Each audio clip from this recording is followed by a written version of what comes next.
드림그룹 대표실의 창밖에는 잿빛 구름이 낮게 깔려 있었다. 최화영은 책상 앞에 앉아 드림호텔 관련 자료를 넘기고 있었다. 해외 사모펀드의 이름으로 드림호텔이 흔들리기 시작했고 그 배후에 최하준이라는 이름이 떠오르면서 판은 다시 자신에게 유리하게 돌아오는 듯했다. 적어도 그녀는 그렇게 믿고 싶었다. 문이 열리고 강준호가 들어왔다.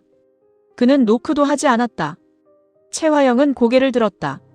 평소 같으면 예의 문제부터 지적했을 그녀였지만 준호의 얼굴을 보는 순간 말을 멈췄다. 그의 눈빛이 달랐다. 원망도 슬픔도 애원도 아니었다. 오래 붙들고 있던 마지막 줄을 끊으러 온 사람의 눈이었다. 최화영은 서류를 내려놓았다. 준호야, 무슨 일이야? 준호는 문가에 서 있다가 천천히 안으로 들어왔다. 이강혁은 대표실 한쪽에 서서 두 사람을 바라보고 있었다. 그는 준호의 표정을 보고 불길함을 느꼈다. 준호는 최화영 앞에 섰다. 김범석이란 사람 죽였습니까? 최화영의 얼굴이 굳었다. 아주 짧은 순간이었다. 그러나 준호는 그 변화를 놓치지 않았다. 무슨 소리야? 준호는 낮게 웃었다.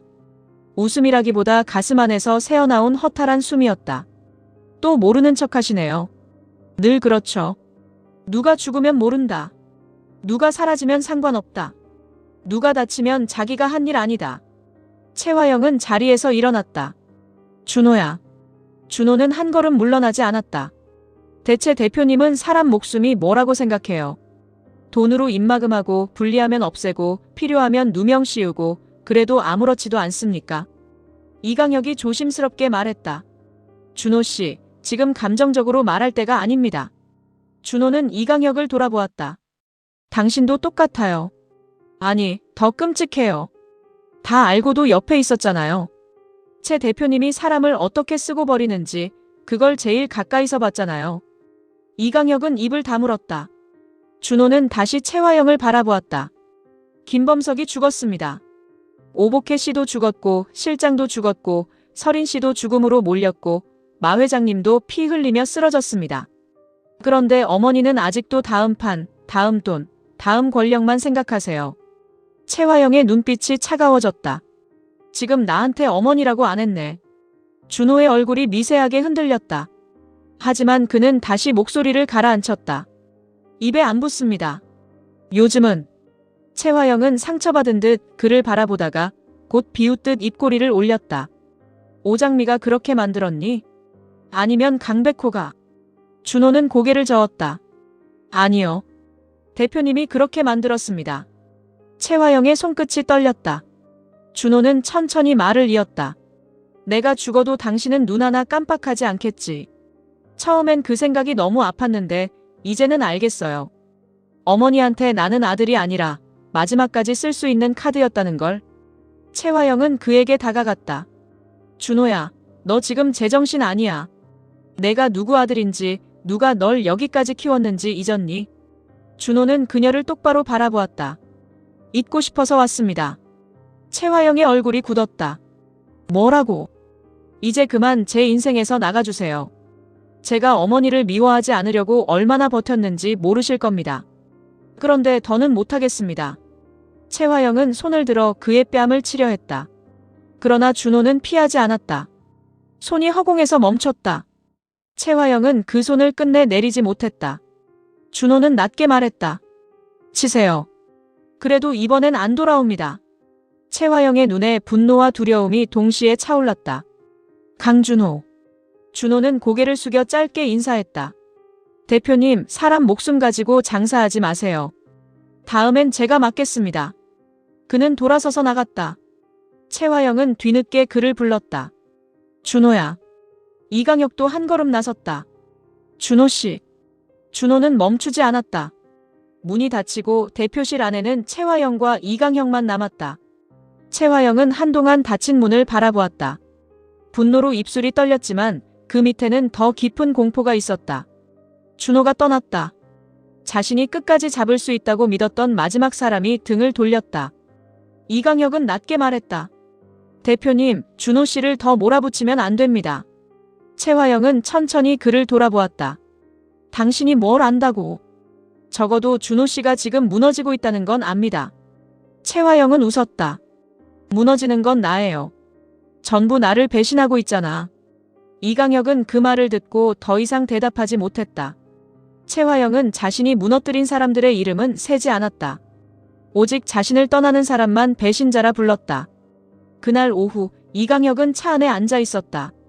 대표실에서 나온 뒤에도 마음이 가라앉지 않았다. 준호의 말이 머릿속을 떠나지 않았다. 내가 죽어도 당신은 눈 하나 깜빡하지 않겠지. 그 말은 최화영에게 향한 말이었지만 이강혁의 가슴에도 박혔다. 그는 아버지라는 이름을 얻기도 전에 아들에게 경멸받고 있었다. 그는 무심코 휴대폰 설정을 열었다. 최근 배터리 사용 내역에 낯선 앱 하나가 있었다.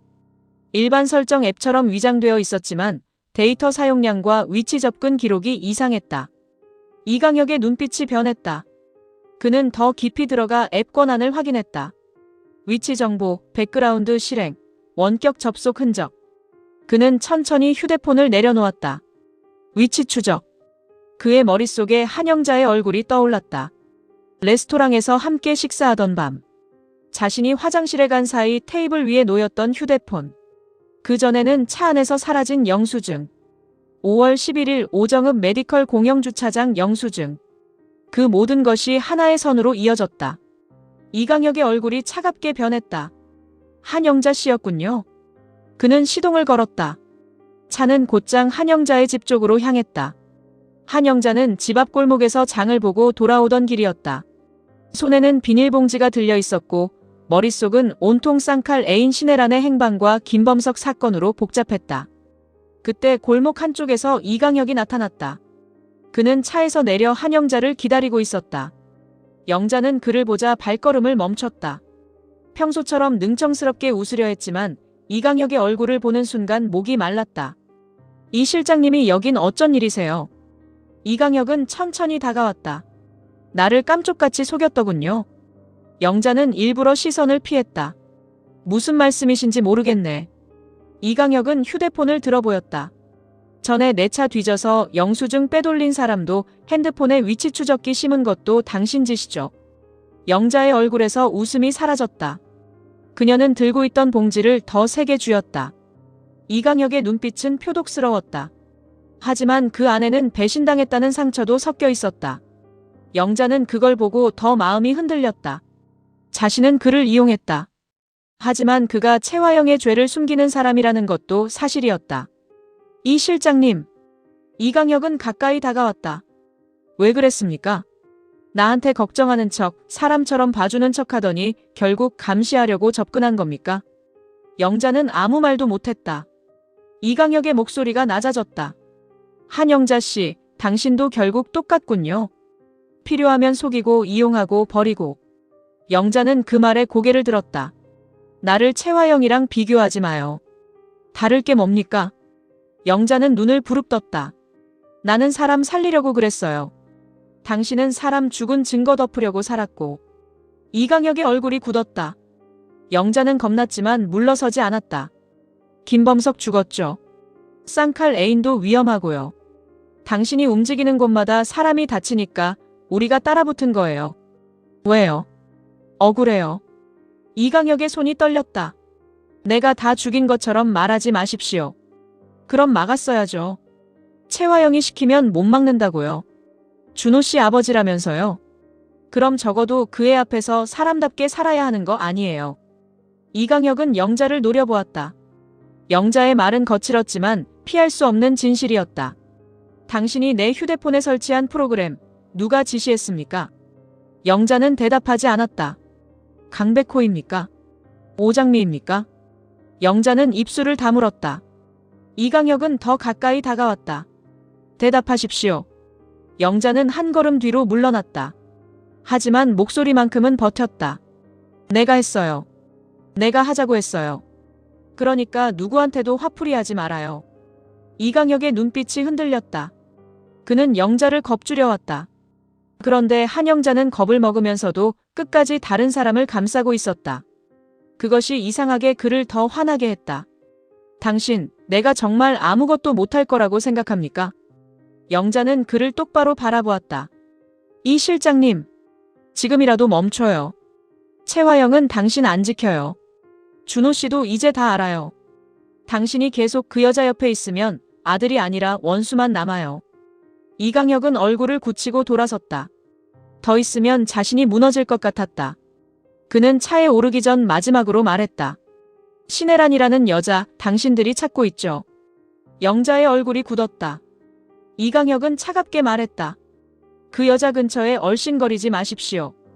이번엔 내가 봐주지 않습니다. 차가 떠난 뒤에도 영자는 한동안 움직이지 못했다. 손에 든 봉지가 축 처졌다. 그녀는 떨리는 손으로 장미에게 전화를 걸려 했다. 하지만 그 순간 이미 일이 늦어지고 있다는 예감이 들었다. 신혜란은 경찰서 앞에 서 있었다. 손에는 작은 봉투 하나가 들려 있었다. 몇 번이나 들어가려다 돌아섰고 다시 계단을 올랐다. 김범석의 죽음 이후 그녀는 밤마다 잠을 이루지 못했다. 자신이 가진 증거 때문에 김범석이 죽었다면 다음은 자신일 수 있었다. 하지만 더 이상 숨을 수도 없었다. 오복희가 죽던 날의 증거. 최화영이 끝까지 숨기려 했던 살인도구. 그것을 가지고 있는 한 자신은 살아있어도 산 게 아니었다. 그녀는 민원실을 지나 형사과로 향했다. 담당 형사는 처음엔 귀찮은 얼굴로 그녀를 바라보았다. 그러나 신혜란이 봉투를 꺼내자 표정이 달라졌다. 무슨 일로 오셨습니까? 신혜란은 주변을 살피며 낮게 말했다. 최화영이 오복희 씨를 살해한 증거를 가지고 왔어요. 형사의 눈빛이 굳었다. 정확히 어떤 증거입니까? 신혜란은 봉투를 열었다. 안에는 비닐에 쌓인 낡은 금속 물건이 있었다. 손잡이 부분에는 희미한 얼룩이 남아있었고 오래전 지워진 줄 알았던 표식이 남아있었다. 이걸 김범석이 숨겨뒀어요. 오복희 씨 사건 때 현장에서 빼낸 거라고 했어요. 최화영이 사람 시켜서 없애려고 했는데 김범석이 중간에서 빼돌렸대요. 형사는 조심스럽게 장갑을 끼고 증거물을 확인했다. 왜 이제야 가져오셨습니까? 신혜란의 눈에 눈물이 고였다. 무서웠어요. 김범석이 죽었잖아요. 나도 죽을까봐. 그런데 더 숨기면 나도 공범이 되는 거잖아요. 형사는 그녀를 진정시키며 말했다. 보호 요청도 같이 접수하겠습니다. 일단 진술서 작성하시고 신변 보호 절차를 진행하죠. 신혜란은 고개를 끄덕였다. 하지만 경찰서 안에서도 마음이 놓이지 않았다. 누가 최화영 쪽 사람인지 알 수 없었다. 형사와 검찰 쪽도 손댔을지 모른다는 장미의 말이 계속 떠올랐다. 그녀는 최소한 오장미에게 알려야 한다고 생각했다. 자신이 증거를 냈다는 사실, 그리고 자신이 위험하다는 사실을. 진술을 마친 뒤 경찰서 밖으로 나온 신혜란은 주변을 살폈다. 길 건너편 검은 차량이 눈에 들어왔다.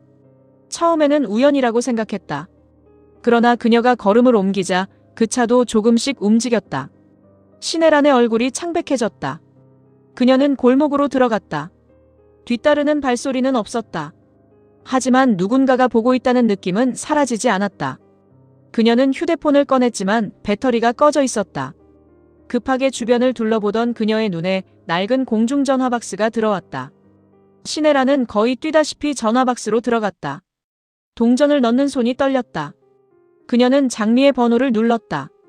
장미는 백호와 함께 사무실에서 홍주의 브로치 녹음 파일을 확인하고 있었다. 그때 낯선 번호가 떴다. 장미는 직감적으로 전화를 받았다. 여보세요. 수화기 너머에서 떨리는 목소리가 들렸다. 장미씨. 저 신혜란이에요. 빨리 좀 와주세요. 장미의 얼굴이 굳었다. 에란씨, 지금 어디에요? 신혜란은 전화박스 안에서 뒤를 돌아보았다. 유리 너머로 흐릿한 거리와 지나가는 사람들만 보였다. 경찰서에 증거냈어요. 오복희 씨 살해 도구. 그런데 누가 저를 따라와요? 저 너무 무서워요. 백호가 곧장 장미 옆으로 다가왔다. 장미는 침착하려 애쓰며 말했다. 에란 씨, 지금 위치 말해요. 움직이지 말고 사람 많은 곳으로 가요. 신혜란은 울먹였다. 공중전화예요. 경찰서에서 2블록 떨어진 약국 앞. 장미 씨, 제발 빨리 와주세요. 장미는 가방을 챙기며 말했다. 바로 갈게요. 전화 끊지 마세요. 그 순간 신혜란의 시선이 유리문에 멈췄다. 공중전화 박스 유리에 누군가의 얼굴이 비쳤다. 이강혁이었다. 그는 전화박스 밖에 서 있었다. 입가에는 차가운 미소가 걸려 있었다. 신혜란의 손에서 수화기가 미끄러질 뻔했다. 장미 씨. 장미가 다급하게 말했다. 에란 씨, 왜 그래요? 신혜라는 떨리는 목소리로 속삭였다. 여기 있어요. 누가요? 신혜란의 눈에서 눈물이 떨어졌다. 이강혁이요. 장미의 얼굴이 하얗게 질렸다. 백호는 곧장 휴대폰을 꺼내 위치를 추적하려 했다. 장미는 수화기를 향해 외쳤다. 에란 씨, 문 잠가요. 절대 밖으로 나가지 마요. 전화기 너머에서 이강혁의 목소리가 들렸다. 신혜란 씨, 나와서 이야기하시죠. 신혜란은 수화기를 붙든 채 고개를 저었다. 싫어요. 나 다 말했어요. 경찰에 다냈어요. 이강혁의 얼굴이 유리 가까이 다가왔다. 그러니까 더 늦기 전에 회수해야죠. 장미는 이를 악물었다. 이강혁 씨, 듣고 있죠? 에란 씨 건드리면 이번엔 끝이에요. 이강혁은 유리 너머 수화기를 바라보며 낮게 말했다. 오장미 씨도 참 부지런하십니다. 백호는 장미의 휴대폰을 스피커로 바꾸고 말했다. 이강혁 씨, 경찰서 앞입니다. 신혜란 씨에게 손 떼는 순간 빠져나갈 수 없습니다. 이강혁은 웃지 않았다. 다만 유리 너머 신혜란을 똑바로 보았다. 경찰서 안에도 대표님 사람은 있습니다. 신혜란의 얼굴이 무너졌다. 장미는 백호를 바라보았다. 가야 해요. 지금 당장. 백호는 고개를 끄덕였다. 그 시각 병원 병실 안에서는 마대창이 천천히 눈을 뜨고 있었다. 중환자실에서 일반 병실로 옮겨진 뒤에도 그는 오래 의식을 회복하지 못했다. 정숙희는 그의 손을 잡고 앉아 있었다. 잠깐 눈을 붙이려던 순간 손끝이 움직이는 느낌에 고개를 들었다. 아버지. 마대창의 눈동자가 흐릿하게 움직였다. 그는 힘겹게 정숙희를 알아보려 했다. 은혜야. 정숙희의 눈에 눈물이 차올랐다. 네. 아버지. 저 여기 있어요. 마대창은 숨을 고르며 주변을 살폈다. 백호군은 지금 장미랑 증거 확인하러 갔어요. 곧 올 거예요. 마대창은 눈을 감았다가 다시 떴다. 불러야 한다.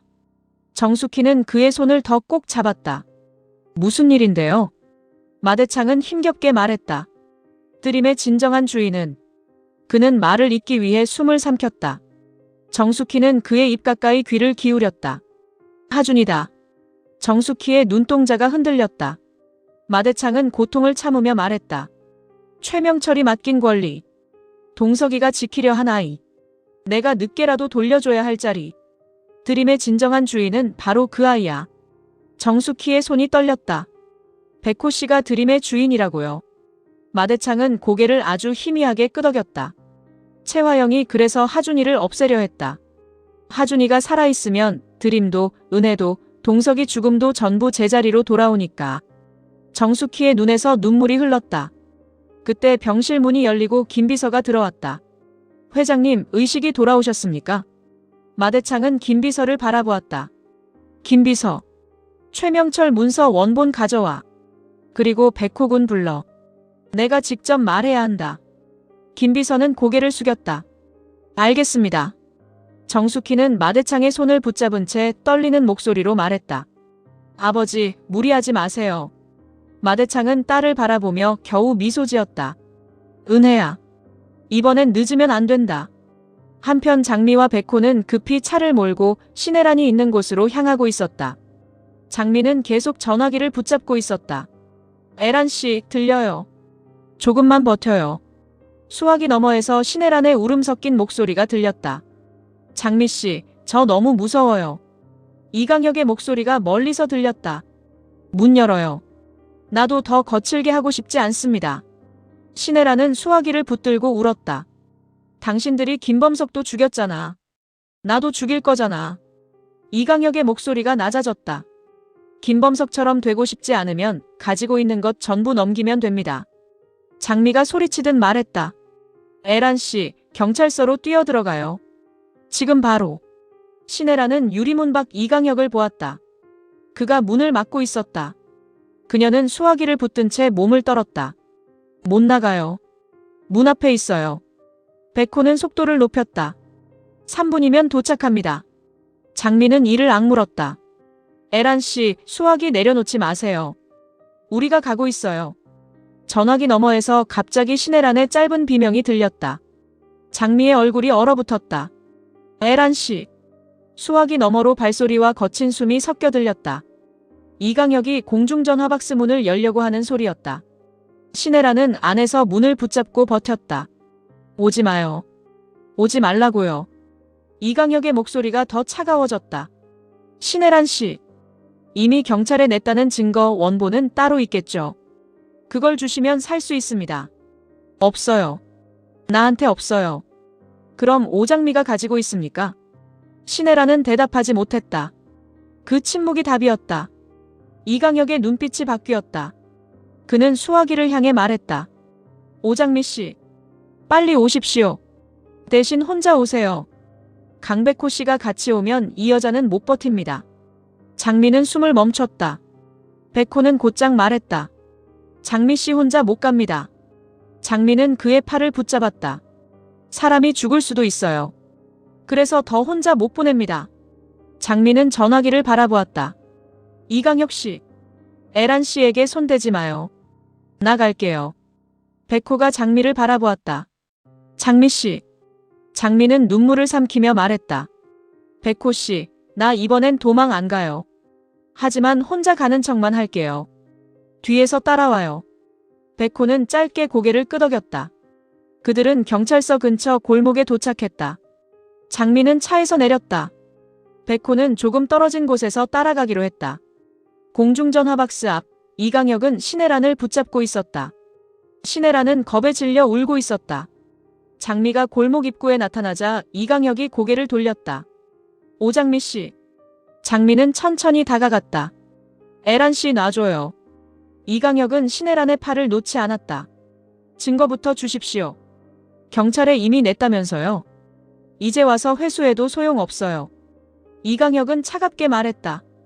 원본이 남아있으면 소용 있습니다. 장미는 그의 눈을 똑바로 바라보았다. 이강혁 씨, 정말 끝까지 채화영 편에 설 거예요. 이강혁의 얼굴이 흔들렸다. 나는 내 죄를 수습하려는 겁니다. 그게 사람을 또 위협하는 거예요. 당신들이 내게 선택지를 남겼습니까? 장미는 낮게 말했다. 선택지는 늘 있었어요. 당신이 계속 채화영을 고른 거죠. 이강혁은 분노로 이를 악물었다. 바로 그 순간 멀리서 경찰서 방향으로 사이렌이 들렸다. 백호가 이미 신고한 것이다. 이강혁의 얼굴이 굳었다. 장미는 그 틈을 놓치지 않고 신혜란을 자기 쪽으로 끌어당겼다. 신혜란이 장미 품으로 넘어왔다. 이강혁이 다시 잡으려는 순간 백호가 골목 반대편에서 나타났다. 여기까지입니다. 이강혁 씨. 이강혁은 백호와 장미, 신혜란을 차례로 보았다. 경찰이 가까워지고 있었다. 그는 이를 악물고 뒷골목 쪽으로 물러났다. 아직 끝난 게 아닙니다. 백호는 차갑게 말했다. 이번엔 끝내겠습니다.